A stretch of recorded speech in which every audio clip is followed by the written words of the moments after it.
Good morning and good afternoon to everyone on the line, and welcome to today's live webinar where we will be speaking about Siemens' strategic HR vision. My name is Danielle and I'm part of the marketing team here at Apture, and I'll be the moderator for today. So before we jump into the discussion, let me just cover a couple of webinar tips. As you can see, you can choose to connect to the audio by using your computer's microphone and speakers, or choose to select Use Telephone after joining the webinar. If you have any problems whatsoever, please don't hesitate to contact us through the chat function on the right-hand side. We have a lot of people on the call today, so to be respectful of everyone's time, all lines are muted. However, we really encourage you to ask questions by typing them into the questions panel, and we'll try to answer them towards the end of the webinar in our Q&A. Also, I'd like to mention that you can follow the conversation on Twitter with the hashtag ApertureLive. So today we are lucky to be joined by Mike Brown, VP of Talent Acquisition at Siemens. So hi, Mike. Thanks for being here today. Thanks, Daniela. Happy to be here. Fantastic. And we're also joined by my colleague, Agustin Donati, Director of Product Marketing here at Aperture. Hi, Agustin. So let me allow you to kick things off for us. Yeah, well, thank you, Danny, and thank you everyone for joining us today, and also thank you, Mike, for taking some of your time to be with us today and share a little bit about Siemens experience. So let's kick this off. So before we jump into Mike's story, Siemens story, which is really exciting and interesting, let's start with a little bit of context around where we are today. I think that there's something that we're hearing more and more from our customers, and it's kind of that need to be innovative, to innovate. And I think that this is something that it's not a coincidence that we're hearing this more and more in every industry. And if you think about it, like 50 years ago or 60 years ago, like innovation was a word that was kind of more related to very specific industries, like primarily related to technology or science, for example. But today it really is in the minds of every executive. It doesn't matter what company you're in, it doesn't matter what industry you're in, it doesn't matter the size of your company. Innovation is something that everybody's thinking about. And so we might ask, well, why is this happening? I think that basically, and this is not a surprise, but the world around us is changing radically, and this is happening all the time. We are in this unprecedented context of constant revolution that changed life as we know it from one minute to the other. And we have different examples of that. So the evolution of phones causing like social and cultural transformation. So technology affecting social trends and behaviors. We have entire industries needing to redefine themselves, like media, for example, with the advent of digital media platforms. And we also have, well, over the last year, big data and AI is something that everybody's talking about. So I was just in HR Tech a couple of weeks ago, and AI was all over the place and in all the discussions. So everybody is thinking about how to really put this in place. But we know for a fact that this is going to change everything. I mean, it's going to change our ways of working and of living in our daily lives. Plus, if you add to this the fact that the workforce, like the habits of the workforce, are extremely different than the previous generation. So I know we have like gig economy again. So people that are they don't want to stay in a job for more than 2 years. They're not thinking about staying for that company for 20 years like it was before. They want to be constantly moving. So we have a very different landscape than we had before. So great examples of this. So we have a disruptor zone, market standard, and lagger. So the question here in this landscape is, are you going to be a disruptor or are you going to be disrupted? Okay, so are you going to be left behind or are you going to move with those waves? And I think we have tons of great examples of people, of companies that have moved themselves into the disruptor zone. Amazon, of course, a clear example. Siemens is going to share the story how they're doing this. Another interesting one is Epic that I always like to mention. Epic software is one of our customers that use ATS and CRM, and they compete against all the usual suspects of Silicon Valley for developers and programmers. But of course, they're not Facebook, they're not LinkedIn. So they're thinking about how can they attract talent, and the way of doing this is of course to change the game and be disruptive to attract those top candidates. So of course, like something that is obvious is the fact that in order to be, you need to have the right people in your organization. So you need to find that people that is going to allow you to build those products to beat the competition. So let's see, what do we need really in order to generate that innovation? So to innovate, we need to have a vision. So where do we want to get to? So once we put in place all those practices, what is it that we want to do? What is it that we want to achieve? We need a strategy. So what's the road that we're going to take to get there, to achieve that vision? And of course, the technology. So technology is going to be that car that's going to drive us to that vision. But the technology is kind of a tricky part, because I think that in the end it can really enable you to get to that place where you want to go, but it can also limit you if it's not used properly, or if it's not the right tool that you need for that objective that you have in mind. And this is typically the case, or has been typically the case, if you think about it from an HR perspective now, which is kind of the topic that I want to discuss today. If we think about the technology that has been in place over the last, let's say, 20 years related to HR, these are not typically tools that are drivers of innovation, but more related to process management or process tracking. So we really need a new set of tools, or that have these different characteristics in order to achieve that innovation that now the market is bringing as an opportunity. So at Avature, when we think about how do we build this tool, this software that we're bringing to customers, we really want to focus on these 3 pillars, which are the themes that we're going to use for today's presentation. The first one is agility. So again, bringing in products that allow you to move as conditions change. Again, we have a lot of buzzwords going on lately related to automation, related to AI.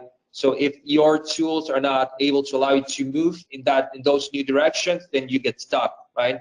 Another thing is the market conditions can change as well. So your company might need to reorganize or restructure or change directions.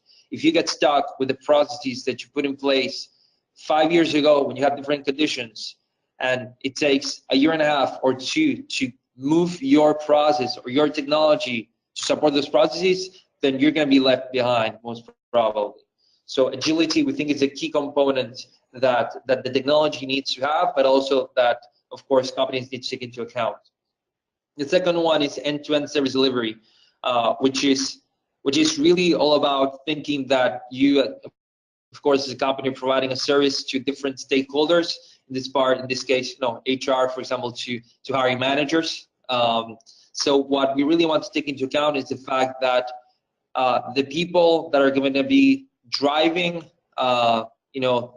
those processes to enable innovation need to be taken into account, and not in just one part of the process, but to think about the overall process. So we want to provide a tool that takes that into account, take those experiences into account.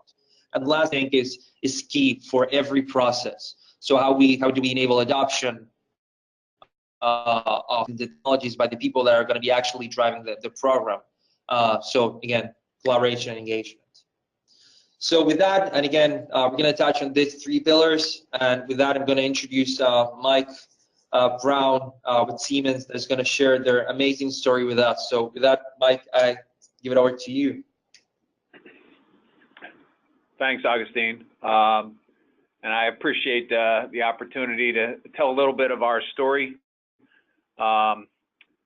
Just as a caveat, we've got some interesting things that we've learned and some ideas that we have, but we are far from perfect. And I wish we had everything figured out, but we're not quite there yet and may never get there. But we've done some things that we think are helping us move things forward with the transformation of our HR function, and more specifically, the transformation of our talent acquisition function. And that's really what I want to focus on today in partnership with Augustine. So many of you are probably aware of Siemens, large, complex, global, diversified conglomerate. You know, the point of this slide is to just let you know that we have a lot of people everywhere.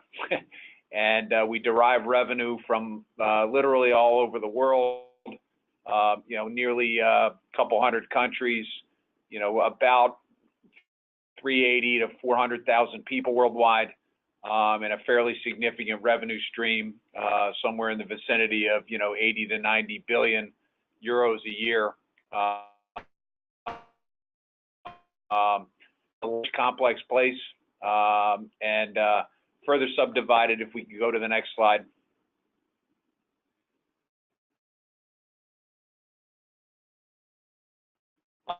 Just that we are engaged in, these would be our divisions. So power and gas, digital factory, which is basically helping to automate factory processes around the world in a variety of different verticals.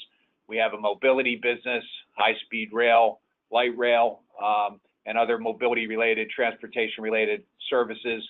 We have a financial services arm because the work that we do is typically fairly complex and large scale on the project side. And we work with banks and other financial intermediaries to provide financing to our customers to help them actually, you know, do the work that we are helping them to do. We've got a building technologies division, a power generation services division. We do energy management, so grid management, smart grid, that kind of thing. Process industries and drives.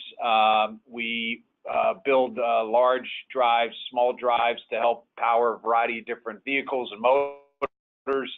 Also specialize in process industries, so beverage, chemical, you know, refineries. We've got some expertise around automation and efficiencies there. And then we have a healthcare business, which we've rebranded as Healthineers, which is still owned by Siemens, but currently being sort of separately managed. And the thinking is that at some point in calendar 2018, we will IP Healthineers, and that will be a separate company, still affiliated with Siemens, but really operating as a separate universe. And I think one of the things I wanted to share here is that, like many of your companies, you know, there's constant change taking place here. We had to redo this slide recently because a few divisions that we used to have, we have in fact sort of entered into joint, are no longer considered the sort of divisions that are owned by us completely. So things are changing pretty rapidly, and will continue to in our space. These diversified conglomerates are complex to hold together, and in some cases, the value for our customers and shareholders is better if we manage things, you know, in a separate fashion rather than have an integrated, diversified global conglomerate. So that's just a snapshot of what we do. And if we go to the next slide.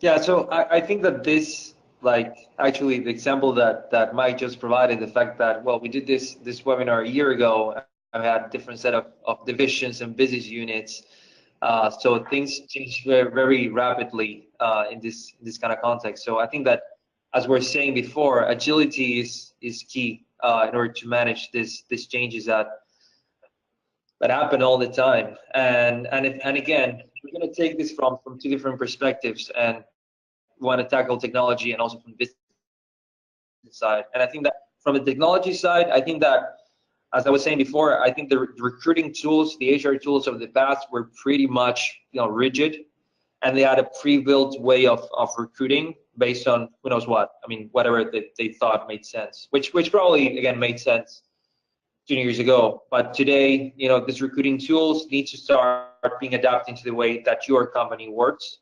works. So we're in a very different landscape if you think about it. It's like we're moving from you adapting your processes to what the technology can offer, to the technology adapting to what you need it to do.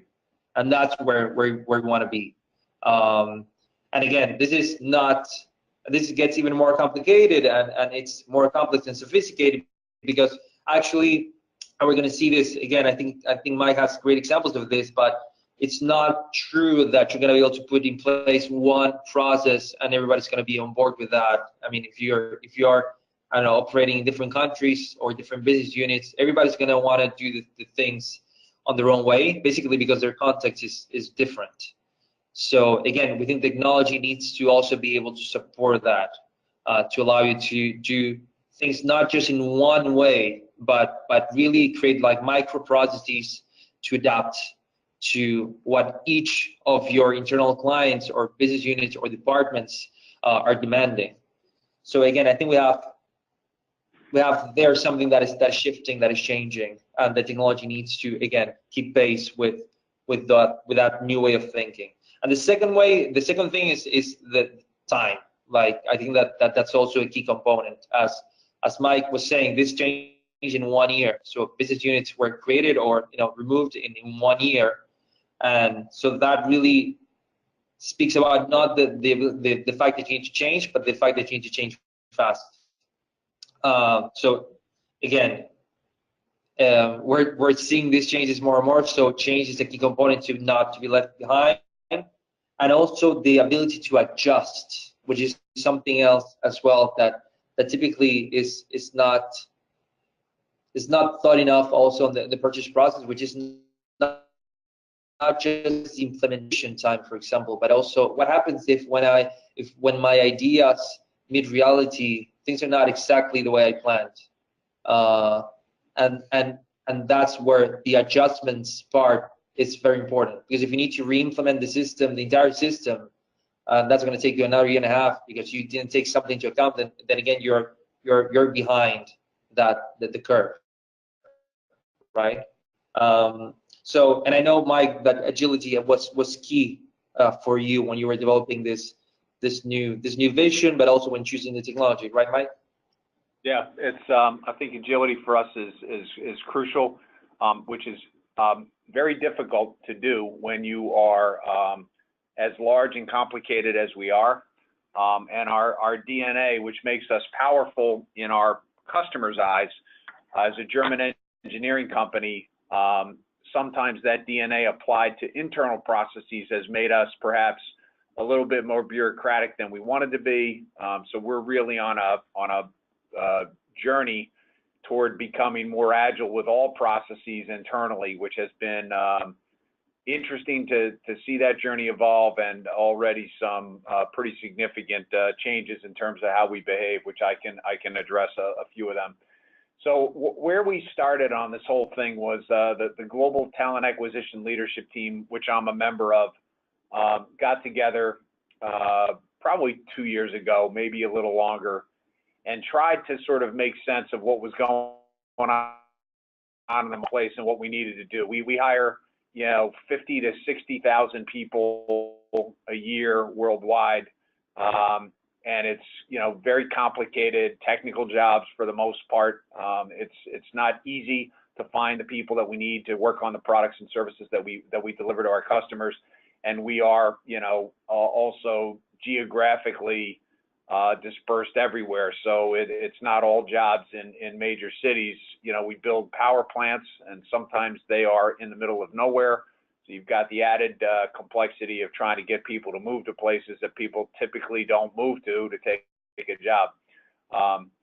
So we sort of took a giant step back and tried to look from a contextual perspective as to sort of what was going on in the talent acquisition space and what we at Siemens should do. So if you work from left to right on this slide, historic, which I still am not happy about the use of the word historic on this slide, which we created, but because I remember the historic days, because that's when I started as a recruiter. We used newspapers and paper resumes, and you know, the post office was the way that you got things distributed, and you had data, but it was literally on pieces of paper, so it was fairly static.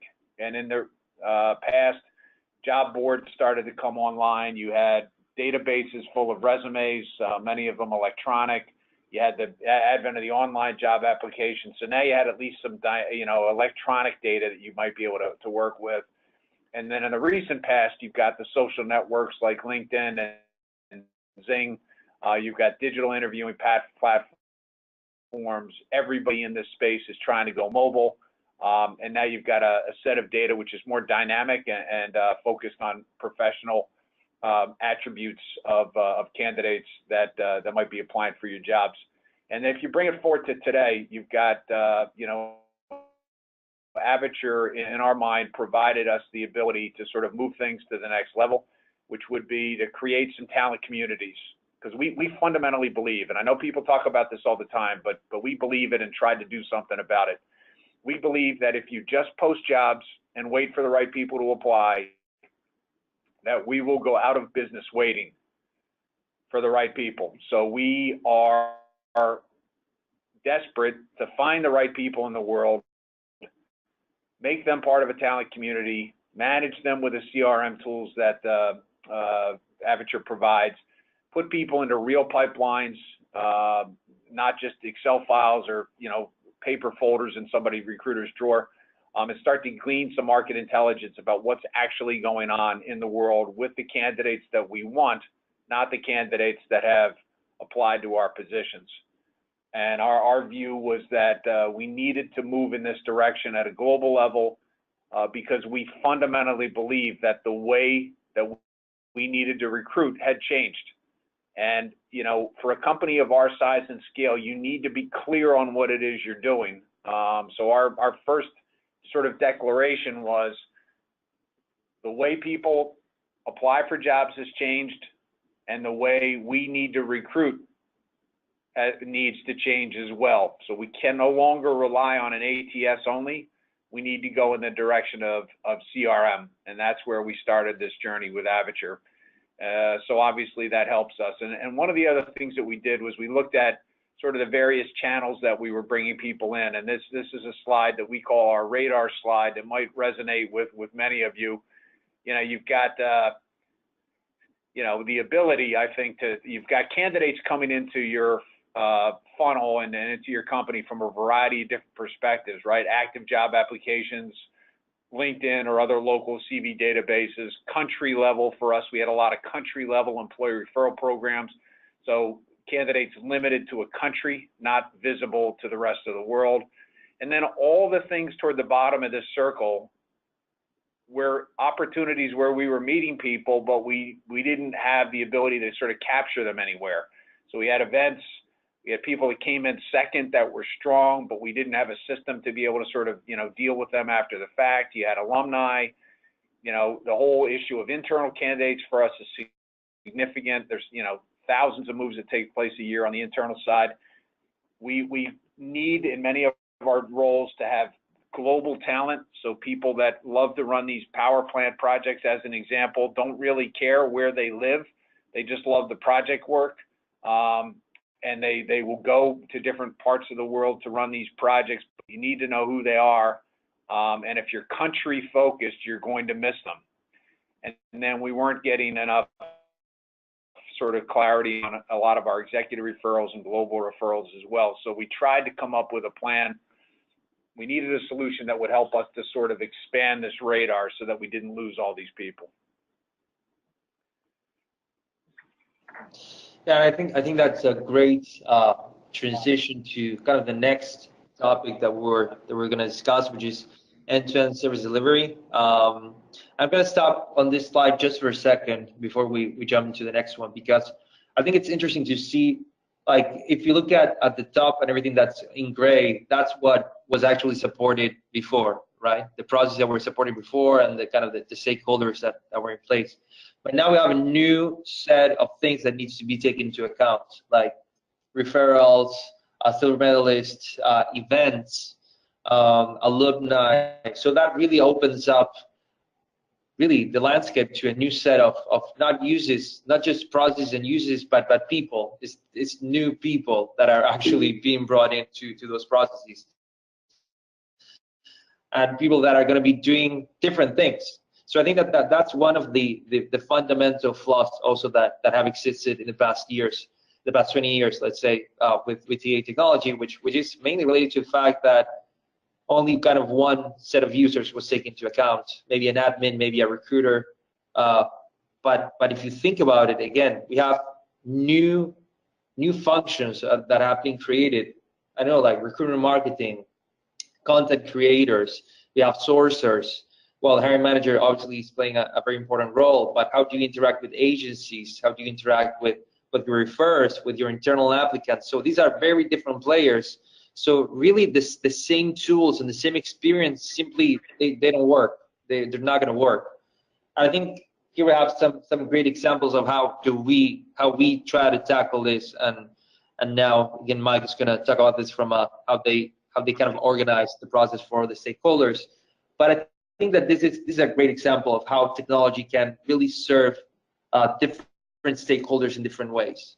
And again, let's do like a kind of before-after exercise. So before, if we needed to interact, if the recruiters needed to interact with the system, or the hiring managers or referrers, they would probably all log into the ETS or receive maybe an email. But kind of the UI or the experience is going to be very similar. Now, what we think kind of is the right way of delivering this experience is to put in front of these stakeholders experiences that resonate to the. Three examples here. Hiring managers. Hiring managers are most of the times on the go. They are not, especially we have a lot of retail customers whose like store managers are always on the floor. They're doing the work, and they really don't have time to be behind the desks reviewing candidates. But also like the free time of hiring managers to review candidates, maybe it's not all the times behind the desk. Maybe on the way to the office, or if they have some free time, maybe they're traveling on a plane. So that's why we think, for example, an app today is a must. It's something that really you need to bring into those processes, because it allows you to work offline and to have easy access to that information. So an experience that is very much oriented to the way hiring managers typically work. So that is very different to a referrer, for example. So somebody that is working at your company and is interested in maybe referring a friend, so they can go to for example, a portal where they see all the open positions and where they can submit candidates, but also review those candidates, which is something that again kind of was missing, which was oriented about transparency. So referrers want to know what happened to the people that they referred to, so they want to see that information up front on the dashboards. And then recruiters, this is an example of a dashboard that we built for recruiters that shows metrics related to their daily tasks and actionables. And again, like without getting too much into the details about what's running this processes, I think what we can see up front is that these three things that we're shown here are different because they're going to serve different people that are going to have different responsibilities in your company and in the processes. So that's why we think that end-to-end user experience is critical to the business. And why? Because this is actually like a simplification of the process. But we are going to have all of these different touch points and all of these different stages involved in the process. That's going to go from sourcing, campus event referrals, talent pooling, the screening process, collaboration, etc. So we truly believe that these different experiences they need to be carried over throughout the entire process. That's why we also refer to end-to-end. And again, Mike, you probably have a great story to tell about how this complexities around like different stakeholders in the processes. So Mike, what's been your experience here? So thanks, Augustine. Yeah, we just a few comments by way of sort of context. So we decided a couple of years ago to implement various modules within from Avature at Siemens, and I'm going to talk a little bit about what those look like. But one of the things that we thought would be helpful perhaps to the participants on the webinar today would be a bit of a description about how a very large and complicated company went about doing this. And one of the things that's not implicit on this slide, but I think needs to be said out loud, is that we made a very concerted effort to separate ourselves from the discussions within HR about consolidated suite discussions. So we are trying to convince our leadership internally, and have been successful, that TA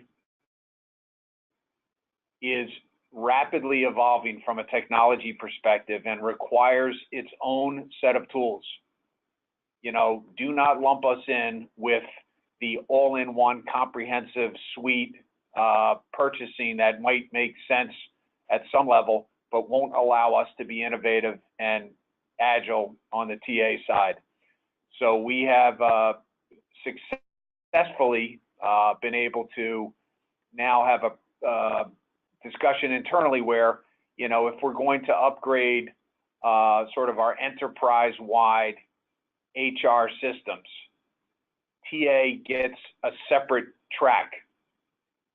So we're no longer sort of forced, like many of us have been at prior places, to sort of accept whatever limited TA functionality might exist in one of these sort of all-in-one enterprise level solutions, because we don't think that that suite approach is going to work. We need best in class from a TA perspective, and that's why we were successful in sort of moving forward on the Avature project. And that I think has been a significant change for us internally, and something that many companies may not yet have the ability to do. So that's just something I'd encourage everybody to do. So how do you change behavior and implement technology across sort of 80 lead countries, right? So we've got sort of 80 primary countries that we needed to work with over about a 1.5-year period. How do you even start to attack that? So we are pretty good at running projects globally. And just a couple of tips on the left-hand side. We spent a lot of time at the beginning on things that sometimes we tend to ignore. So we really spent time aligning with stakeholders at the beginning on what we were actually trying to do and why. We implemented weekly team calls. So some weeks we ran over our hour. Some weeks we didn't use more than 15 minutes, but we never canceled a call. We had calls every week, and it was amazing. These, we're a global company, so you've got people waking up real early and staying up real late on some of these calls. And we had, fairly high participation for about 18 months on the first sort of iteration of this project. And because people wanted to be able to contribute and hear what was going on. We spent a lot of time on roles and responsibilities at the beginning, because it's important to know not just who's on the project team, but what their role is on the project team. So we got really super specific about this, which I think at the time may have annoyed some of our participants, but at the end, it was really valuable, because we knew who was allowed to make the decisions, who was allowed to advise, who was accountable, who we needed to talk to. Because, in any company, I don't care how big you are, if you don't define this up front, things can get pretty complicated. And for a company of our size and scale, if we don't know who's allowed to decide, and if the impression is that everybody can decide on something, then we have chaos, which is not what we need. We wanted to make sure we had the right people and expert input. And this is the implication here is that we did not go by org chart.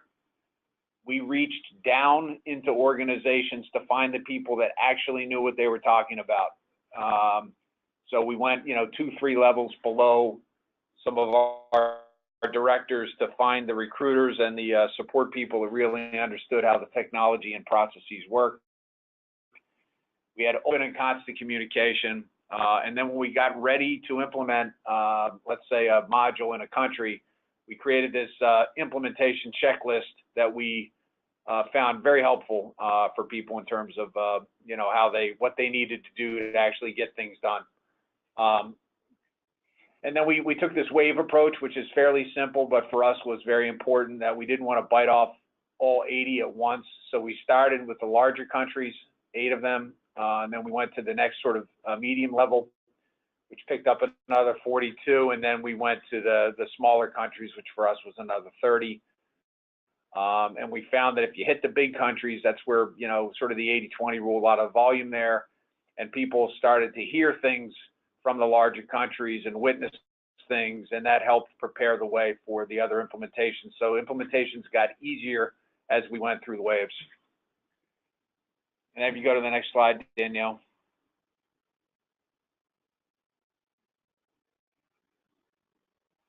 So one example of what we did with Avature, and this is, again, not to be overly dramatic, but anything we do here is massive and complicated just because of our size and scale. So I won't go through all the details of a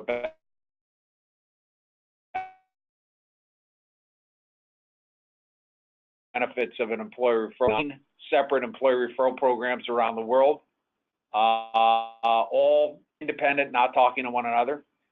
We have 2 applicant tracking systems to deal with because we're not on the consistent model yet. And we wanted to push all of that into one global employer referral program. So you go back to agility and end-to-end and some of the things that Augustine talked about at the beginning, working with Avature and a team of people worldwide.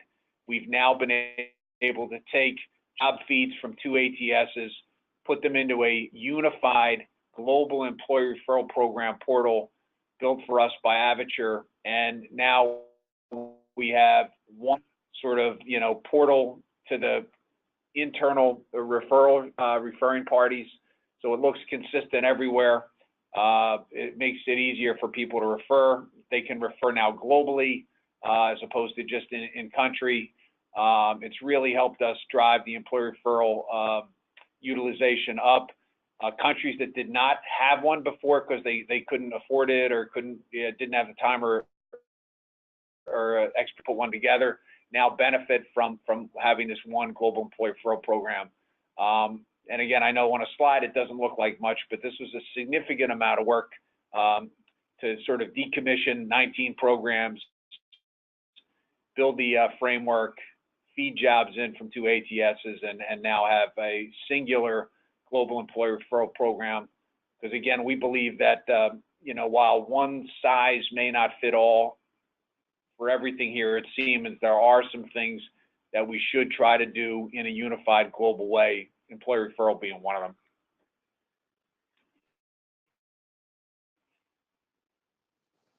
And then August. Great.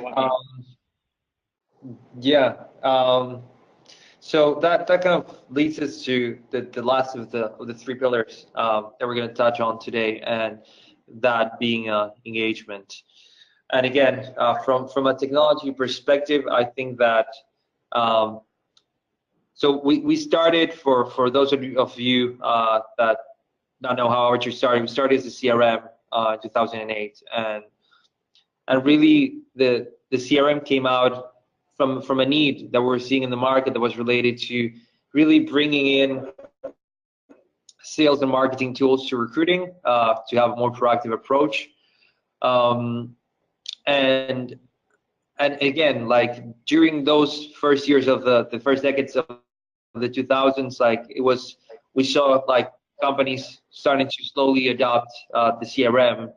But now really, like if we take into account everything that Mike was saying just before, like engagement is really a key part of how you actually approach candidates and how you actually can achieve growth. And as I was saying before earlier, like innovation, simply because again, waiting for people to magically apply and find the right people is not going to work. So that's why like we're seeing very interesting things happening in our customers. Like today we think it's a must for any recruiting tool to have engagement tools. Not necessarily has to be like, again, like CRM or have the CRM label, but really tools that allow you to generate engagement and collaboration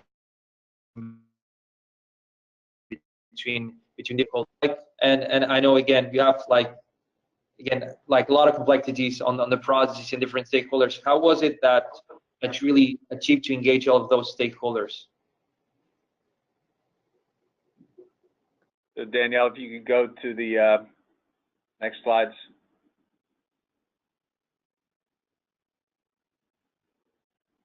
Sorry, now you should see we're having a technical issue. Yep. So thanks, I can see it now.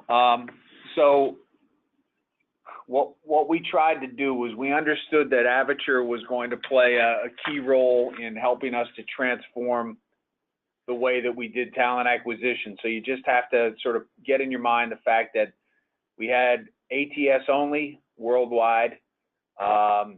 It was clunky, sort of centrally designed and planned, no recruiter input. So recruiters were sort of left with a tool that they could figure out a way to make it work, but it was not really that helpful. And then as the market continued to change, it really became apparent that we needed to add a tool because the ATS alone was not going to get us where we needed to be. So we are really viewing everything. We're transforming the entirety of talent acquisition. So that is based on job seeker behavior changing. So the recruiters, by definition, also need to change. Recruiters, what they do and the expertise they have needs to evolve accordingly.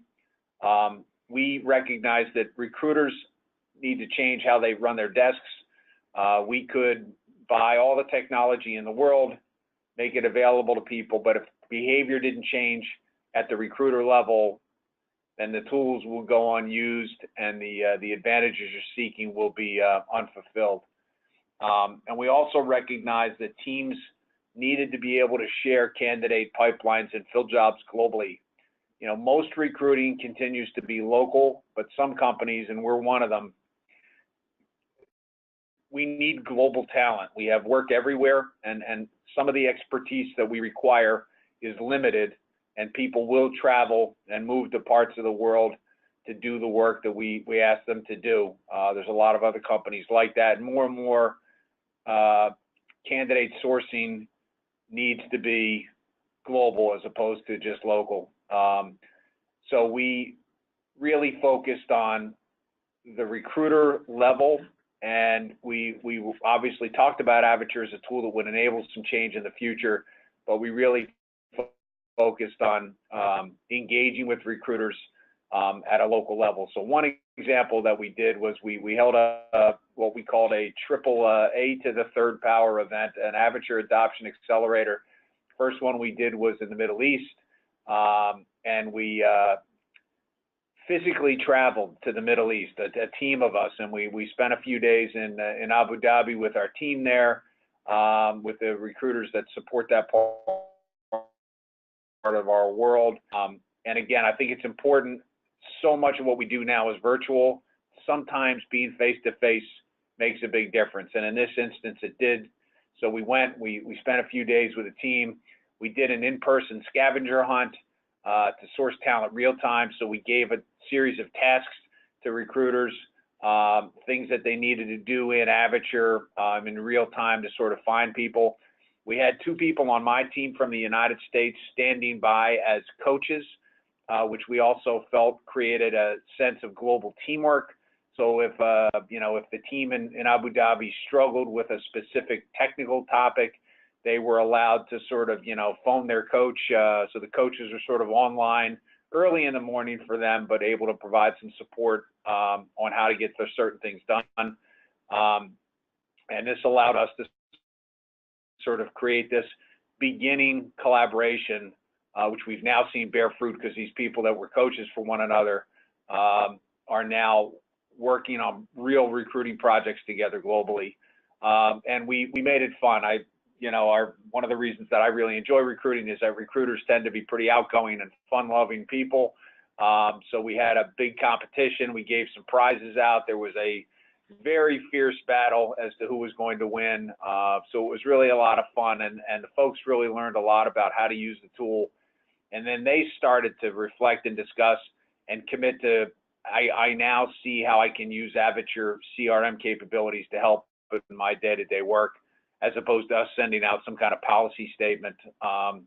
You know, we've done a series of these workshops worldwide. We continue to evolve them, but we really are focused on the recruiters as sort of centric to this whole process. Yeah, and Mike, I know you have there's a very interesting story about an event that you had in the Middle East that I think that it's a good example of how these three things like agility, service delivery, and engagement connect together. Can you speak a little bit about that? Yeah, it's a good example. It's so while we were at this workshop in Abu Dhabi, some of you may be aware that Saudi Arabia is really trying to open up its economy and change some of the social approaches that they take. So one of the goals for the Saudi government is to have women in the workplace in a far higher percentage than they are today. So while we were in Abu Dhabi, we had hired a new recruiter from Saudi Arabia who was in the meeting with us, and he said, "Hey, I'm just starting. I've got an event coming up where we're going to open up our offices to a group of university women to come in and hear about what we do, and we're going to provide some tips on resume preparation and job search techniques and those kinds of things. It would be very cool if we could use Avature somehow for that." So we called you know, our friends at Avature and had some of our tech people internally, and we were able to get the sort of chat portal established on this recruiter's iPad. And within, I think, 3 days after the workshop we had, he ran this event, and we were able to register into a talent community specific to Saudi women, some 60 to 70 people that we have now been in contact with, some of whom we've hired. But it created a very positive experience for these people, these women in a country that's really trying to change. And we looked as a company like a real enabler of that social change. And it was all because we were able to, within a matter of days, get this portal and check-in functionality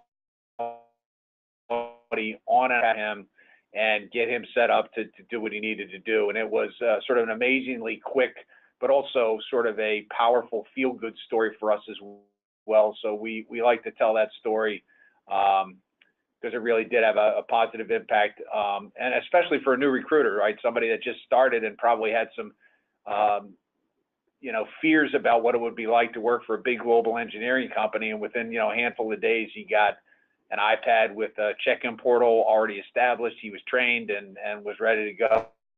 And so that's a story that I think shows what we're trying to do in terms of speed and agility. Great. So thank you, Mike, for sharing that story with us.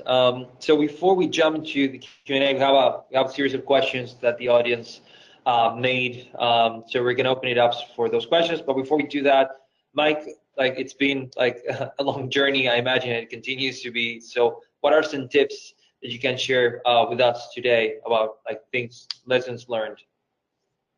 Thanks, Augustine. I think that, you know, one of the things that we've learned is that sometimes the obvious things don't get said and start to not be focused on. So we've tried to really overly simplify our approach because we think there's power in that simplicity. So we want people to understand at all stages why we're using Avature for various things, why we're using Avature as a CRM, and why CRM is important. And we're now in the process actually of implementing Avature as our global ATS as well. So that's been a terrific decision by us internally.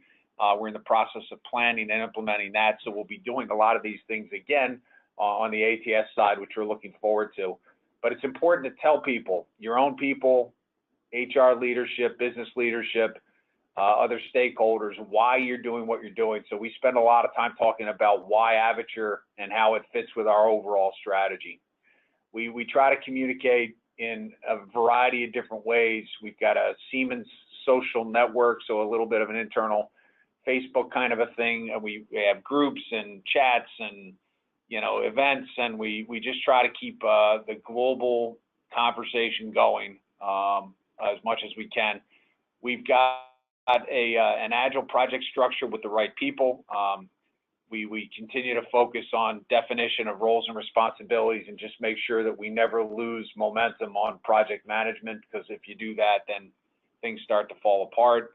As I said, we've got this social media, so we've got sort of recruiter-led conversations.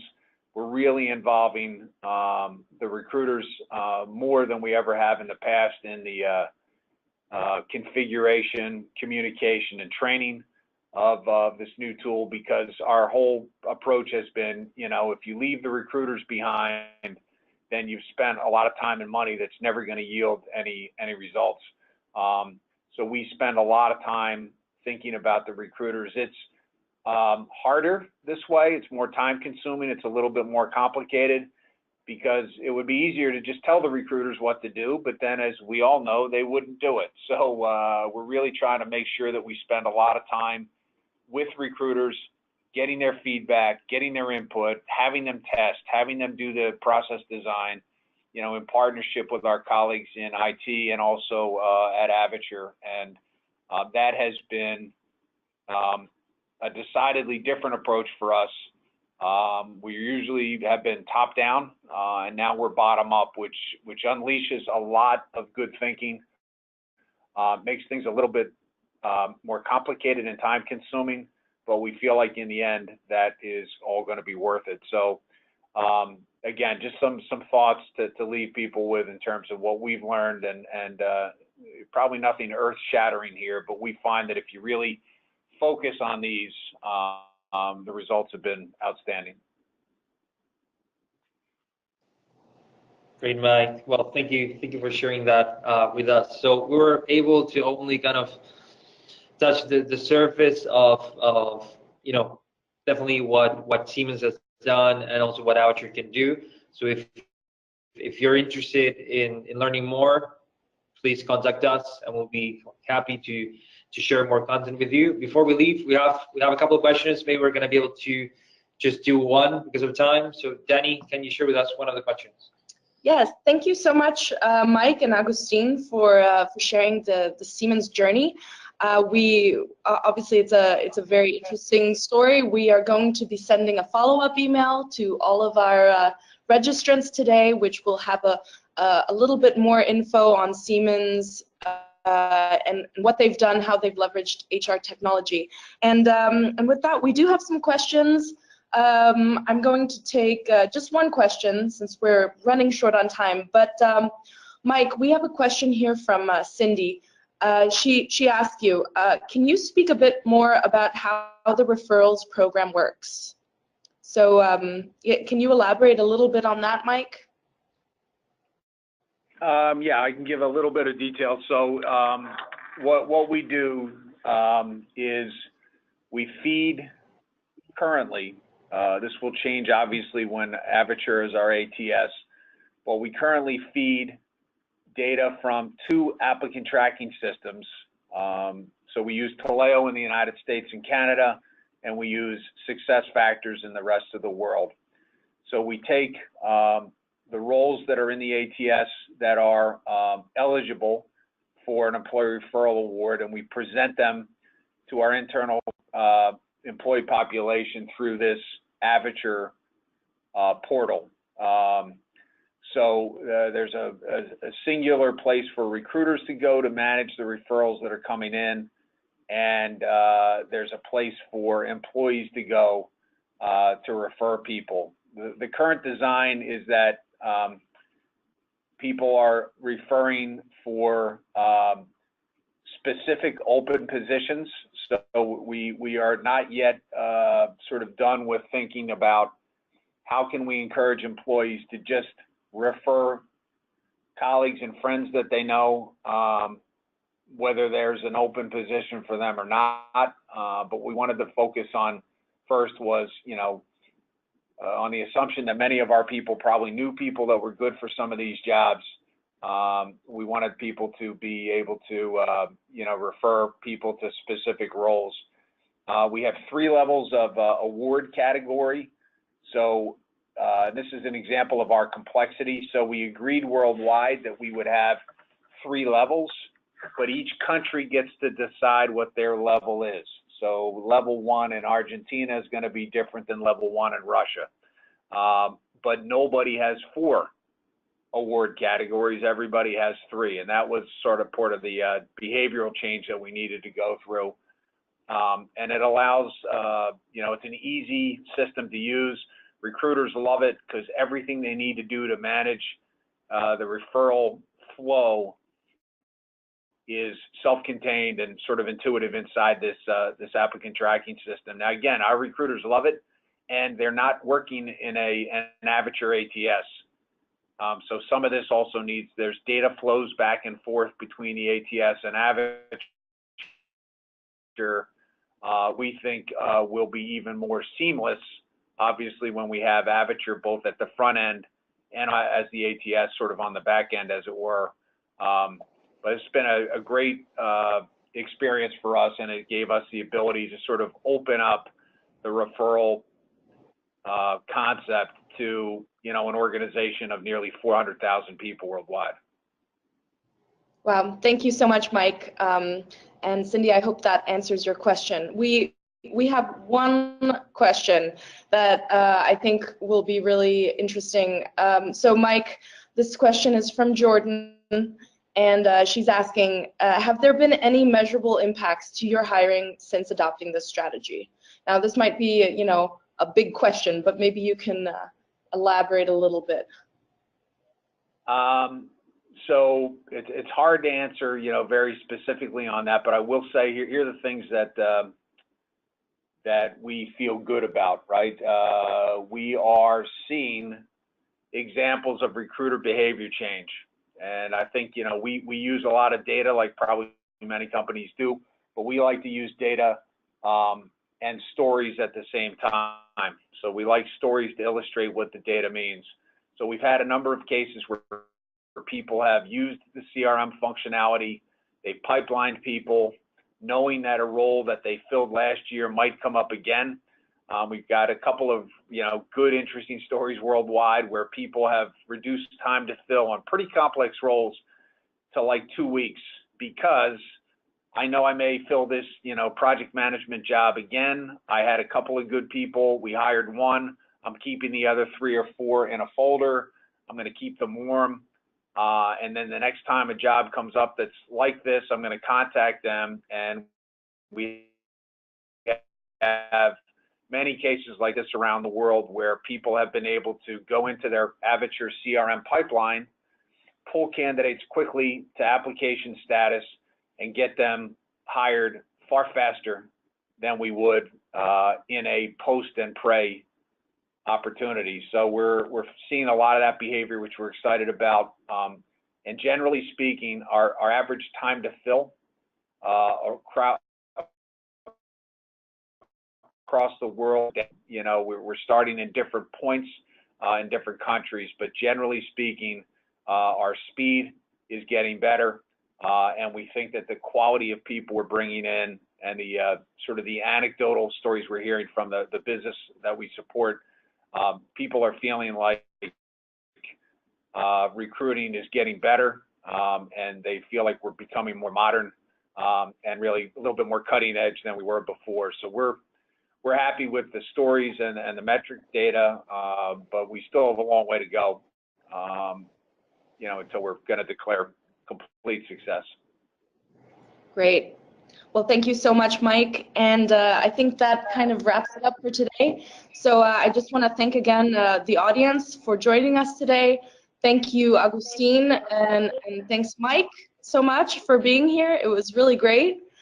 And we, of course, if you want to continue the conversation, follow our hashtag on Twitter, Aperture Live. And if you'd like to view more webinars, visit our website, avature.net/events. Next week, we're joined by VP of Talent Acquisition at CBS to discuss how they bring stakeholders together throughout the hiring process. And yeah, again, thanks so much. Yeah, thank you, Mike, for your time, and thank you, the audience, for joining. Have a nice day. Thank you, guys. Thank you so much. Have a